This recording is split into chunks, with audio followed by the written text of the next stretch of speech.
supporter and former Navy SEAL. Carl, you know, we were sitting here watching the comments together from this white supremacist group, and I think we both had the same reaction. This is garbage. Yeah. You know, it's racist Nazi garbage that we heard from them over the weekend. So why not just say that if you're the Trump team? I mean, look, these people are idiots. You and I both, I mean, our faces, we both gave the thumbs down when it came on. But the fact is like, Donald Trump has said this. He said, like, look, I don't endorse these people. I don't even support them. In fact, I denounce them. And if he wants to run around every single time some moron out and throws up his right hand and says, you know, I'm for, you know, white America or whatever, he's going to spend his entire presidency, trying to respond to stupid people. Let's move forward. Let's stop worrying about all this crap. I mean, look, these people are idiots. That's what it comes down to. They're doing it blocks from the White House. They were doing it in his name. Right. And when asked specifically about it, they released a statement, you know, has continued to denounce racism. Right. David Gergen last night, he doesn't have a dog in this fight. He's called that a namby-pamby response to something that was hateful. Yeah, well, look, you know, Hillary Clinton took $20,000 from some of these same white supremacist people. It's not about Hillary Clinton right now. But it's not. Donald Trump is going to be the president of the United States, and he's being asked about people who said anti-Semitic, racist, Nazi stuff. Yeah, so John?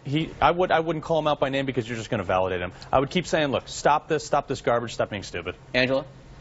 So I think what's really interesting here is that, one, we continue to find space for Hillary Clinton, and no surprises here. Of course, she won the popular vote. But what I would say to you is we've watched Donald Trump denounce people. We've watched him denounce groups. We've seen him denounce Saturday Night Live. We've seen him denounce the New York Times. We've seen him denounce Hamilton the musical. But yet he can't find it in his heart. He can't find the gall to denounce white supremacist groups. He couldn't find the gall on with our colleague John, Jake Tapper, to denounce David Duke. Of course, he rebuked him, as he said later on, a few days later. But the reality of it is he continues to lack the ability, the courage to stand up to white nationalism, white supremacy, and racism in this country. Part of the reason for it is because Donald Trump's very business record has been built on some of these things. Perhaps it wasn't intentional racism, but it was a racist impact, whether we're talking about the Department of Justice settlement twice, whether we're talking about the ways in which he's treated black employees. He ushered them off of the floor in a Trump casino. He's talked about a black accountant being lazy, and the only guy he wanted counting his money, guys, by the way, were guys with yarmulkes.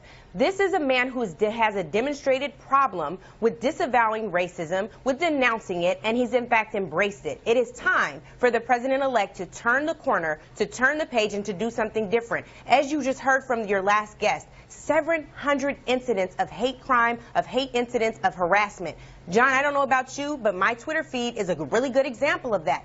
All since he was elected. It is high time for him to do something courageous and to no longer stand on the backs of these people who are enraged and need someone to blame. This is not their country that they're taking back. This is land that we took from other people, and it's time for us to start embracing the fact that this is a melting pot, perhaps even jambalaya, because we're all different and we need to embrace those differences. So, Carl, one of the things that people like about Donald Trump is that he speaks his mind and he's not afraid to use blunt talk. And when he's talking about Islamic terror, for instance, Donald Trump makes a point saying, call it what it is. Call it radical Islamic terror, which is something a lot of people agree with. Why, why dancing around the terminology here? So why is he so willing to campaign on calling terrorism radical Islamic terrorism, but he won't sit there and say that this group, which says it supports me, is a bunch of Nazis or racists? Probably because he's too busy calling out the same people that are marching down the streets, tearing down local businesses. Probably too busy, taking care of people that are, shooting our cops in the street. I mean, look, these people are morons. They're idiots, okay? But we are the Republican Party. We're the party that freed the slaves. We're the party of Martin Luther King. We're the party that wants people to... You're not the party of Martin Luther King. Yeah, you're actually, he was a Republican.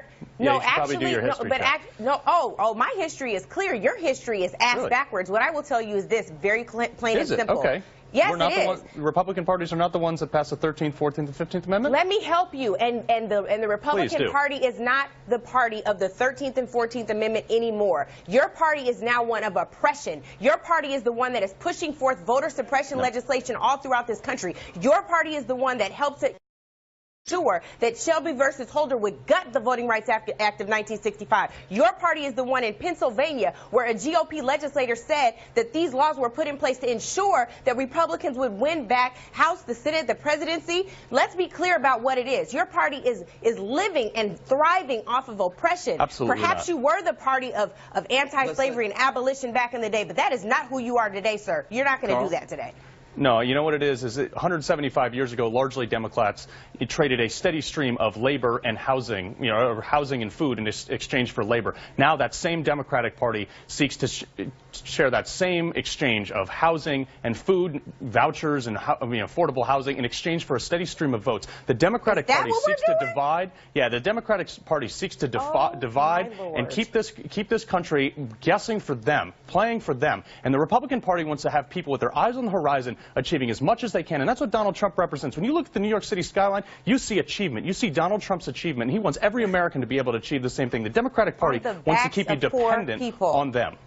No, on the backs of poor people. John, I have to respond to this. On the backs of poor people. You're talking about a Donald Trump that refused to pay contractors. You're talking about a Donald Trump who used immigration laws and abused immigration laws to build these same buildings. You just compared what Democrats have done, whatever that is, to slavery.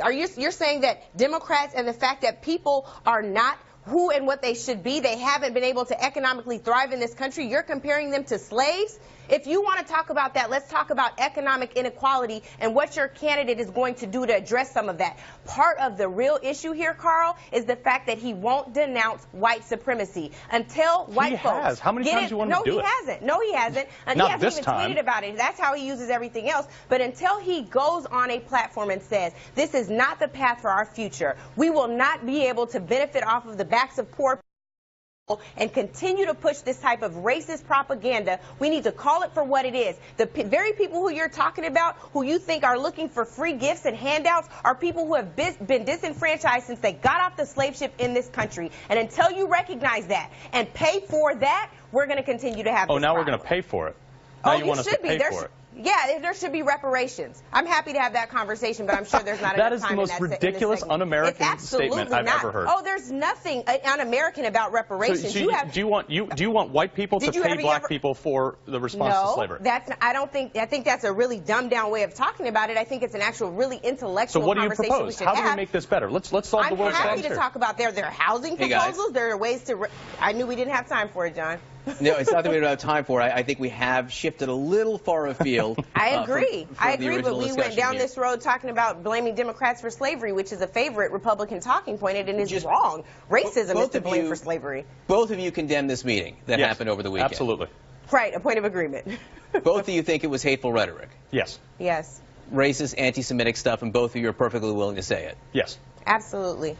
All right. Well, that's good, and I don't think you can ever say it too much, and I don't think our leaders, frankly, ever can say it too much. So, Carl Higbee, Angela Rye, appreciate you being here. A thoughtful discussion. You brought up a lot of subjects. I hope we get a chance to talk about a lot of this at greater length coming.